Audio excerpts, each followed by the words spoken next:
এবার তুরস্কে ক্ষেপণাস্ত্র হামলা চালিয়েছে ইরান। ক্লাস্টার বোমা ছুড়তে শুরু করেছে ইরান, দিশেহারা ইসরায়েল। সস্তা অস্ত্র ব্যবহার করে যুক্তরাষ্ট্র ও ইসরায়েলকে বোকা বানাচ্ছে ইরান। ইরানে ইসরায়েল ও যুক্তরাষ্ট্রের সামরিক হামলার বিরোধিতা এবং অবিলম্বে এই সংঘাতের অবসানের আহ্বান জানিয়েছে চীন। ইরান এখনো তাদের সবচেয়ে উন্নত অস্ত্র হাতেই রেখেছে। সংযুক্ত আরব আমিরাত, কাতার ও কুয়েত সহ মধ্যপ্রাচ্যের প্রায় সবকটি দেশে প্রতিশোধমূলক হামলা চালিয়েছে ইরান। তবুও মুখ বুজে সহ্য করছে দেশগুলো। পুরো ইউরোপকে কড়া হুঁশিয়ারি দিল তেহরান। এবার তুরস্কে ক্ষেপণাস্ত্র হামলা চালিয়েছে ইরান।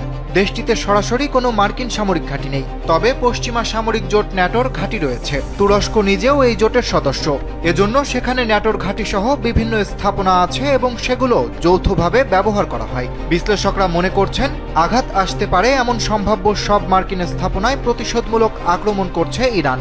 এরই অংশ হিসেবে তুরস্কে হামলা চালিয়েছে দেশটি। এদিকে ইসরায়েল ও যুক্তরাষ্ট্রের আগ্রাসনের জবাবে উপসাগরীয় দেশগুলোতে ইরান যে হামলা চালাচ্ছে তা অবিশ্বাস্য ভুল কৌশল বলে আখ্যা দিয়েছে তুরস্ক।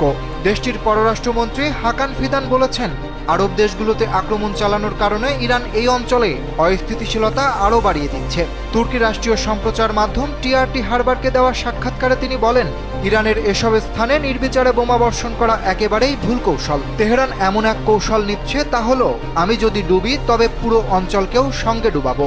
ফিদান সতর্ক করে বলেন, ইরানের হামলার শিকার দেশগুলোতে যদি এই আক্রমণ অব্যাহত থাকে তাহলে তারা নীরব নাও থাকতে পারে। এতে সংঘাত আরও বিস্তৃত হওয়ার ঝুঁকি উদ্বেগজনক। তিনি আশা প্রকাশ করেন, ইরানের নতুন নেতৃত্ব সংঘাত শেষ করতে প্রয়োজনীয় সদিচ্ছা প্রদর্শন করবে। ইসরায়েলের ক্ষেপণাস্ত্র হামলায় ক্লাস্টার বোমার সাবমিউনিশন ব্যবহার শুরু করেছে ইরান। ইসরায়েলি প্রতিরক্ষা বাহিনী আইডিএফ দাবি করেছে, মঙ্গলবার ইসরায়েলের মধ্যাঞ্চলীয় এক এলাকায় ওই বোমা ব্যবহার করা হয়েছে। এতে ওই এলাকায় 1 ডজনেরও বেশি মানুষ আহত হয়েছেন। প্রশ্ন হলো, ক্লাস্টার বোমা কি? মূলত ক্লাস্টার বোমা এক ধরনের প্রাণঘাতী যুদ্ধাস্ত্র। একাধিক বিস্ফোরক বা বোমা থাকে। গুচ্ছ বোমার একটি ক্যানিস্টার 10 থেকে শুরু করে শত শত ছোট বোমা বহন করতে পারে। ক্যানিস্টারগুলো বিমান, আর্টিলারি অথবা রকেট লঞ্চার থেকে নিক্ষেপ করা হয়। দ্বিতীয় বিশ্বযুদ্ধের সময় প্রথম ব্যবহার করা হয় ক্লাস্টার বোমা। উদ্বেগের বিষয় হলো, এই বোমা মাটিতে পড়ার পর সবগুলো একসাথে বিস্ফোরিত হয় না। এগুলোর 1 সপ্তাহ, 1 মাস, এমনকি 1 বছর পরও বিস্ফোরণ ঘটে। এতে বেসামরিক জনগণের উপর ব্যাপক প্রভাব পড়ে। বিশেষ করে শিশুদের এই অস্ত্রের শিকার হওয়ার সম্ভাবনা অনেক বেশি থাকে।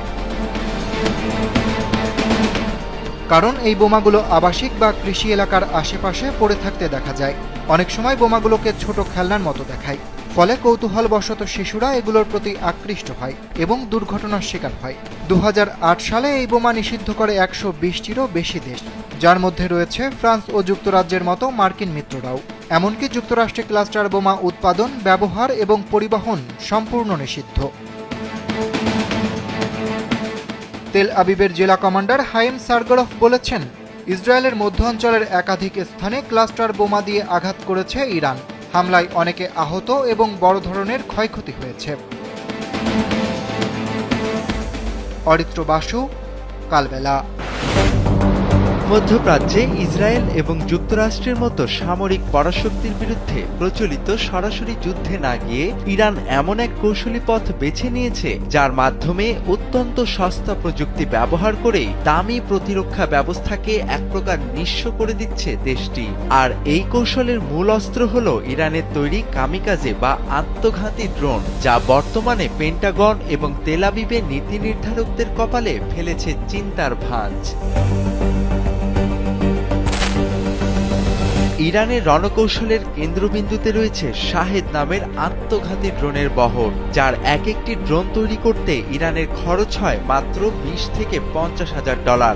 অথচ এই সাধারণ ড্রোনটিকে আকাশে ধ্বংস করতে ইসরায়েল ও যুক্তরাষ্ট্রকে ব্যবহার করতে হচ্ছে অত্যন্ত ব্যয়বহুল ইন্টারসেপ্টর মিসাইল। ইসরায়েলের আকাশে প্রতিরক্ষা ব্যবস্থার মেরুদণ্ড আয়রন ডোম এবং একটি তামির মিসাইলের খরচ প্রায় $1 লক্ষ থেকে $1.5 লক্ষ। পরিস্থিতি আরও জটিল হয় যখন ড্রোন ঠেকাতে ডেভিড স্লিং বা অ্যারো সিস্টেম ব্যবহার করতে হয়, যার একটি ইন্টারসেপ্টরের দাম কয়েক মিলিয়ন মার্কিন ডলার। অর্থাৎ ইরানের পাঠানো $1000 মশা মারতে প্রতিপক্ষদের ব্যবহার করতে হচ্ছে $1 মিলিয়ন কামান।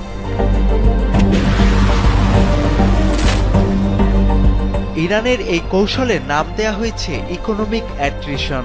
ইরান যখন একসাথে কয়েকশো ড্রোন ও মিসাইল নিক্ষেপ করে, তখন ইসরায়েলের প্রতিরক্ষা ব্যবস্থা সেগুলোকে রুখতে গিয়ে মাত্র কয়েক ঘন্টার ব্যবধানে $1 বিলিয়ন গোলাবারুদ খরচ করে ফেলে। সামরিক বিশেষজ্ঞরা একে দেখছেন সুপরিকল্পিত ফাঁদ হিসেবে। ইরানের লক্ষ্য কেবল আঘাত করা নয়, বরং ইসরায়েল ও আমেরিকার ইন্টারসেপ্টর মজুদ খালি করে দেয়া। কারণ একটি দামি মিসাইল তৈরি করতে যে সময় ও অর্থের প্রয়োজন হয়, তার বিপরীতে ইরান অত্যন্ত দ্রুত গতিতে হাজার হাজার সস্তা ড্রোন তৈরি করতে সক্ষম। এখনকার উত্তপ্ত ভূরাজনৈতিক প্রেক্ষাপটে দেখা যাচ্ছে ইরান প্রথমে এক ঝাঁক সস্তা ড্রোন পাঠায়, যা রাডারের পর্দায় লক্ষ্যবস্তু হিসেবে ধরা দেয় এবং প্রতিরক্ষা ব্যবস্থাকে ব্যস্ত রাখে। যখন আকাশ প্রতিরক্ষা ব্যবস্থা এই সস্তা ড্রোনগুলো ধ্বংস করতে তাদের মূল্যবান মিসাইলগুলো শেষ করে ফেলে, ঠিক তখনই ইরান তাদের উচ্চগতির নিখুঁত ব্যালিস্টিক মিসাইলগুলো নিক্ষেপ করে। এই স্যাচুরেশন অ্যাটাক কৌশলে ইসরায়েলি ও মার্কিন রাডারগুলো দ্বিধায় পড়ে যায়, আর খুব সহজেই প্রতিরক্ষা বলয় ভেদ করে ফেলে ইরান। এদিকে যুক্তরাষ্ট্র ও ইসরায়েল বর্তমানে এই ড্রোন আতঙ্ক মোকাবেলায় আয়রন বিম নামক লেজার প্রযুক্তি নিয়ে কাজ করছে, যা খরচ কমিয়ে আনবে বলে দাবি করা হচ্ছে। তবে বর্তমান যুদ্ধ পরিস্থিতিতে ইরানের এই সস্তা প্রযুক্তির মাধ্যমে দামি প্রতিরক্ষা ব্যবস্থাকে বোকা বানানোর কৌশলটি বেশি কার্যকর প্রমাণিত হচ্ছে। এটি কেবল একটি সামরিক বিজয় নয়, বরং এক প্রকার মনস্তাত্ত্বিক ও আর্থিক যুদ্ধ, যেখানে ইরান সস্তা কামিকাজে দিয়েই যুক্তরাষ্ট্র আর ইসরায়েলকে বোকা বানিয়ে কয়েক দশকের দামি প্রযুক্তিকে চ্যালেঞ্জের মুখে ফেলে দিয়েছে। তোফায়েল আহমেদ, কালবেলা। মধ্যপ্রাচ্যের সংঘাত ঘিরে কূটনৈতিক তৎপরতা জোরদার করেছে বিশ্ব শক্তিগুলো। ইরানে ইসরায়েল ও যুক্তরাষ্ট্রের সামরিক হামলার বিরোধিতা এবং অবিলম্বে এই সংঘাতের অবসানের আহ্বান জানিয়েছে চীন। মঙ্গলবার ইসরায়েলের পররাষ্ট্রমন্ত্রী গিডিয়ন সারের সঙ্গে এক ফোন আলাপে এই আহ্বান জানিয়েছেন চীনের পররাষ্ট্রমন্ত্রী ওয়াং ই। টেলিফোনে আলাপকালে ইসরায়েলি পররাষ্ট্রমন্ত্রীকে ওয়াং ই বলেছেন, বল প্রয়োগ করে কখনোই সমস্যার প্রকৃত সমাধান সম্ভব নয়, বরং এটি প্রায়ই নতুন সমস্যার জন্ম দেয় এবং দীর্ঘমেয়াদী গুরুতর পরিণতি ডেকে আনে।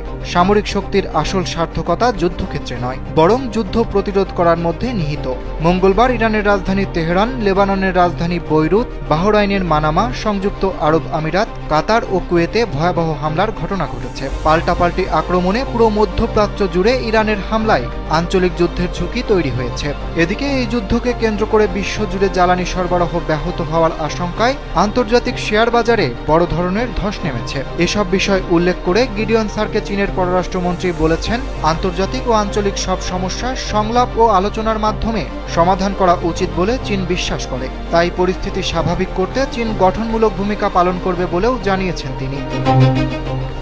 ইরান এখনও তাদের সবচেয়ে উন্নত অস্ত্র হাতেই রেখেছে। যুক্তরাষ্ট্র ও ইসরায়েলের বিরুদ্ধে দীর্ঘমেয়াদী যুদ্ধের প্রস্তুতি রয়েছে জানিয়ে ইরান হুঁশিয়ারি দিয়ে বলেছে, তারা এখনও তাদের সবচেয়ে উন্নত অস্ত্রগুলো ব্যবহার করেনি। প্রতিরক্ষা মন্ত্রণালয়ের মুখপাত্র রেজা তালাইনিক দাবি করেন, এই চাপিয়ে দেওয়া যুদ্ধ দীর্ঘ সময় ধরে আক্রমণাত্মক প্রতিরক্ষা চালানোর সক্ষমতা তাদের রয়েছে এবং যুদ্ধের শুরুতেই তারা সব উন্নত অস্ত্র প্রয়োগ করবে না।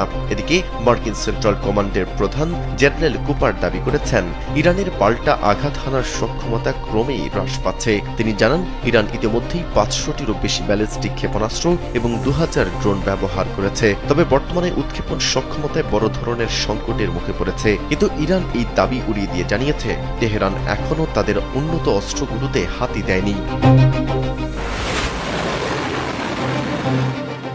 সংযুক্ত আরব আমিরাত, কাতার ও কুয়েত সহ মধ্যপ্রাচ্যের প্রায় সবকটি দেশে প্রতিশোধমূলক হামলা চালিয়েছে ইরান। তবুও ইরানের বিরুদ্ধে সরাসরি যুদ্ধের ময়দানে নামছে না মধ্যপ্রাচ্যের এই দেশগুলো। মার্কিন ঘাঁটিতে ইরানের মিসাইল আছড়ে পড়লেও উপসাগরীয় দেশগুলোর প্রতিক্রিয়া শুধুই রক্ষণাত্মক, যেন তারা কেবল আকাশ প্রতিরক্ষা দিয়েই দায় সারতে চাইছে। কিন্তু কেন এই পিছুটান? কেন নিজেদের মাটিতে আগুনের আঁচ লাগার পরও পাল্টা আঘাতের সাহস দেখাচ্ছে না আরবরা? বিশ্লেষকরা বলছেন, আরব দেশগুলোর আকাশচুম্বী অট্টালিকা আর চকচকে অর্থনীতির আড়ালে লুকিয়ে আছে অত্যন্ত স্পর্শকাতর ভঙ্গুর এক অবকাঠামো। তাদের বিদ্যুৎ গ্রিড, শীতাতপ নিয়ন্ত্রিত ব্যবস্থা এবং বিশেষ করে সমুদ্রের লোনা পানি শোধন কেন্দ্রগুলো ইরানের মিসাইলের সহজ লক্ষ্যবস্তু। একবার যদি এই লাইফলাইন বা জীবন রেখায় আঘাত লাগে, তবে দুবাই বা রিয়াদের মতো আধুনিক শহরগুলো মাত্র কয়েক দিনের মধ্যেই বসবাসের অযোগ্য বা মৃত্যুপুরীতে পরিণত হবে। মূলত এই ভয়ই তাদের হাত পা বেঁধে রেখেছে। কাতার ভিত্তিক গালফ টাইমসের সম্পাদক ফয়সাল আল মোহতাকা ও কাতারের সাবেক প্রধানমন্ত্রী হামাদ বিন জসিম আল থানির মতে, এই লড়াই মূলত আমেরিকা ও ইসরায়েলের সঙ্গে ইরানের। আরবরা এখানে কেবল বলির পাঠা হতে চায় না, সরাসরি যুদ্ধে জড়ালে আরব বিশ্বের অর্থনীতি ও অবকাঠামো মারাত্মক ক্ষতির মুখে পড়বে। তাছাড়া সৌদি বা আমিরাতের সামরিক শক্তির পুরোটাই আমেরিকা নির্ভর। রাডার থেকে প্যাট্রিয়ট মিসাইল সবকিছুর চাবি ওয়াশিংটনের হাতে। ফলে সরাসরি যুদ্ধে জড়ালে একদিকে যেমন ইরানের ধ্বংসাত্মক পাল্টা হামলার ভয়, অন্যদিকে বৈশ্বিক জ্বালানি বাজার ধসে পড়ার আশঙ্কা। তাই যুদ্ধের মাঠে বীরত্ব দেখানোর চেয়ে নিজেদের অর্থনীতি আর গদি বাঁচাতেই আরবরা এখন রক্ষণাত্মক কৌশল বেছে নিয়েছে। মেহেদী হাসান, কালবেলা। মধ্যপ্রাচ্যে ইরান, ইসরায়েল ও যুক্তরাষ্ট্রের মধ্যে চলমান সংঘাত এখন এক ভয়াবহ রূপ নিয়েছে। এরই মধ্যে পুরো ইউরোপকে কড়া হুঁশিয়ারি দিয়েছে তেহরান। সম্প্রতি ইরানের পররাষ্ট্র মন্ত্রণালয়ের মুখপাত্র ইসমাইল বাঘাই এক সংবাদ সম্মেলনে স্পষ্ট জানিয়েছেন, ইউরোপীয় ইউনিয়নের দেশগুলো যদি এই যুদ্ধে ইসরায়েলের বা যুক্তরাষ্ট্রের পক্ষ নেয়, তবে তাকে সরাসরি ইরানের বিরুদ্ধে যুদ্ধ ঘোষণা হিসেবে গণ্য করা হবে। মূলত ইরান, ফ্রান্স ও জার্মানি ইরানের ক্ষেপণাস্ত্র উৎক্ষেপণ সক্ষমতা ধ্বংস করতে প্রতিরক্ষামূলক ব্যবস্থা নেয়ার ইঙ্গিত দেওয়ার পরই তেহরান এই মারমুখী অবস্থান নেয়। ইরান বলছে, ইউরোপের যে কোনো ধরনের হস্তক্ষেপ বা উস্কানি এই অঞ্চলে আগুনের শিখা আরো বাড়িয়ে দেবে। তেহরানের মতে, পশ্চিমা দেশগুলো ইসরায়েলকে সমর্থন দিয়ে মধ্যপ্রাচ্যের স্থিতিশীলতা নষ্ট করছে। বিশেষজ্ঞরা মনে করছেন, ইরান এই হুঁশিয়ারির মাধ্যমে ইউরোপকে সতর্ক করছে যে যুদ্ধ ছড়িয়ে পড়লে তার অর্থনৈতিক